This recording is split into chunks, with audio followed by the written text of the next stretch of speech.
नमस्कार। आज हम बात कर रहे हैं 31 अक्टूबर को जन्मे महान शख्सियत वल्लभ भाई झावेर भाई पटेल की। देश की स्वतंत्रता के पश्चात सरदार पटेल उप प्रधानमंत्री के साथ प्रथम गृह सूचना तथा रियासत विभाग के मंत्री भी थे। सरदार पटेल की महानतम देन थी 562 छोटी बड़ी रियासतों का भारतीय संघ में विलीनीकरण करके भारतीय एकता का निर्माण करना। विश्व के इतिहास में एक भी व्यक्ति ऐसा ना हुआ जिसने इतनी बड़ी संख्या में राज्यों का एकीकरण करने का साहस किया हो। 5 जुलाई 1947 को एक रियासत विभाग की स्थापना की गई थी। एक बार उन्होंने सुना कि बस्तर की रियासत में कच्चे सोने का भारी क्षेत्र है और इस भूमि को दीर्घकालिक पट्टे पर हैदराबाद की निजाम सरकार खरीदना चाहती है। उसी दिन वे परेशान हो उठे। उन्होंने अपना एक थैला उठाया, वीपी मेनन को साथ लिया और चल पड़े। वे उड़ीसा पहुंचे। वहां के 23 राज्यों से कहा, कुएं के मेंढक मत बनो, महासागर में आ जाओ। उड़ीसा के लोगों की सदियों पुरानी इच्छा कुछ ही घंटों में पूरी हो गई। फिर नागपुर पहुंचे, यहाँ के 38 राजाओं से मिले। इन्हें सैल्यूट स्टेट कहा जाता था, यानी जब कोई इनसे मिलने जाता था तो तोप छोड़कर सलामी दी जाती थी। पटेल ने इन राज्यों की बादशाहत को आखिरी सलामी दी। इसी तरह वे काठियावाड़ पहुंचे। वहां 250 रियासतें थी, कुछ तो केवल 20-20 गांव की रियासतें थी। सबका एकीकरण किया। एक शाम मुंबई पहुंचे, आसपास के राजाओं से बातचीत की और उनकी राज सत्ता अपने थैले में डालकर चल दिए।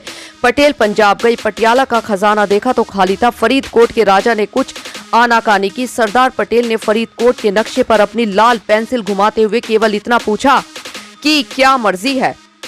राजा कांप उठा। आखिरी में 15 अगस्त 1947 तक केवल 3 रियासतें कश्मीर, जूनागढ़ और हैदराबाद छोड़कर उस लोह पुरुष ने सभी रियासतों को भारत में मिला दिया।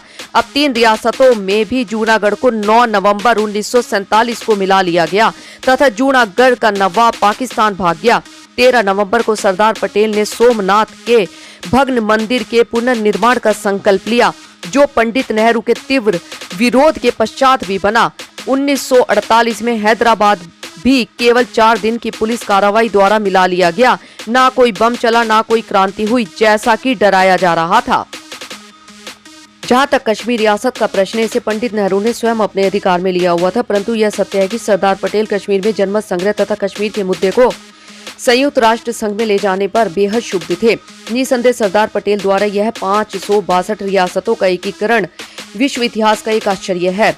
भारत की यह रक्तहीन क्रांति थी। महात्मा गांधी ने सरदार पटेल को इन रियासतों के बारे में लिखा था, रियासतों की समस्या इतनी जटिल थी जिसे केवल तुम ही हल कर सकते थे। यद्यपि विदेश विभाग पंडित नेहरू का कार्य क्षेत्र था, परंतु कई बार उप प्रधानमंत्री होने के नाते कैबिनेट की विदेश विभाग समिति में उनका जाना होता था। उनकी दूरदर्शिता का लाभ यदि उस समय लिया होता तो अनेक वर्तमान समस्या उत्पन्न न हुई होती। 1950 में पंडित नेहरू को लिखे एक पत्र में पटेल ने चीन और तिब्बत के प्रतिनीति से सावधान किया था और चीन का रवैया कपटपूर्ण तथा विश्वासघाती बताया था। अपने पत्र में चीन को अपना दुश्मन, उसके व्यवहार को अभद्रतापूर्ण तथा चीन के पत्रों की भाषा को किसी दोस्त की नहीं अपितु शत्रु की भाषा कहा था। उन्होंने यह भी लिखा था कि तिब्बत पर चीन का कब्जा नई समस्याओं को जन्म देगा। 1950 में नेपाल के संदर्भ में लिखे पत्रों में भी पंडित नेहरू सहमत न थे। 1950 में ही गोवा की स्वतंत्रता के संबंध में चली 2 घंटे की कैबिनेट बैठक में लंबी वार्ता सुनने के पश्चात सरदार पटेल ने केवल इतना कहा, क्या हम गोवा जाएंगे? केवल 2 घंटे की बात है। नेहरू इससे बड़े नाराज हुए थे। यदि पटेल की बात मानी होती तो 1961 तक गोवा की स्वतंत्रता की प्रतीक्षा न करनी पड़ती।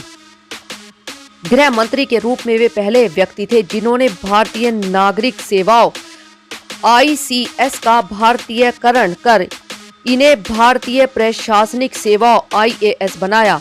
अंग्रेजों की सेवा करने वालों में विश्वास भरकर उन्हें राजभक्ति से देशभक्ति की ओर मोड़ा।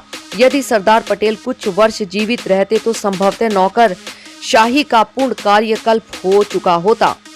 सरदार पटेल जहां पाकिस्तान की चालाकीपूर्ण चालों से सतर्क थे, वहीं देश के विघटनकारी तत्वों से भी सावधान करते थे। विशेषकर वे भारत में मुस्लिम लीग तथा कम्युनिस्टों की विभेदकारी तथा रूस के प्रति उनकी भक्ति से सजग थे।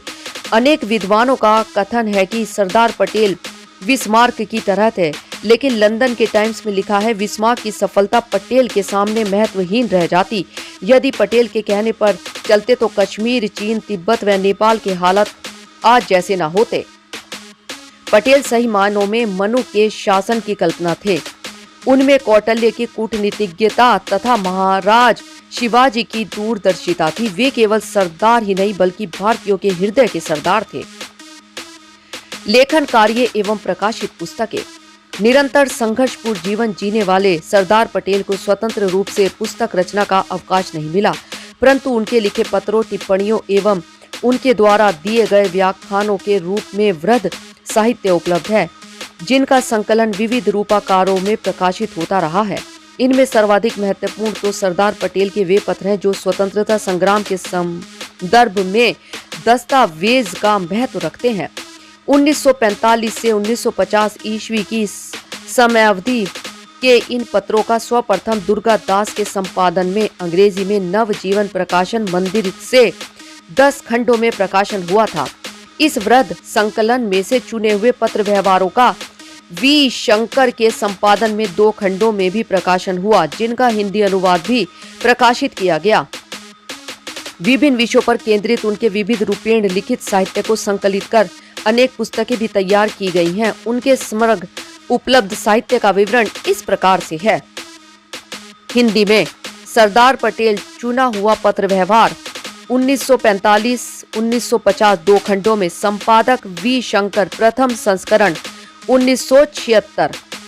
सरदार श्री के विशिष्ट और अनोखे पत्र 1918 से 1950 2 खंडों में, संपादक गणेश नादुरकर, प्रथम संस्करण 1981।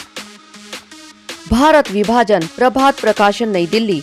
गांधी, नेहरू, सुभाष, आर्थिक एवं विदेश नीति, मुसलमान और शरणार्थी, कश्मीर और हैदराबाद, पटेल का सम्मान। सरदार पटेल राष्ट्रीय स्मारक का मुख्य कक्ष, अहमदाबाद के हवाई अड्डे का नामकरण सरदार वल्लभ भाई पटेल अंतर्राष्ट्रीय विमान क्षेत्र रखा गया है। गुजरात के वल्लभ विद्यानगर में सरदार पटेल विश्वविद्यालय सन 1991 में मरणोपरांत भारत रत्न से सम्मानित। स्टैचू ऑफ यूनिटी, मुख्य लेख स्टैचू ऑफ यूनिटी। इसकी ऊंचाई 240 मीटर है, जिसमें 58 मीटर का आधार है। मूर्ति की ऊंचाई 182 मीटर है, जो स्टैचू ऑफ लिबर्टी से लगभग दुगनी ऊंची है।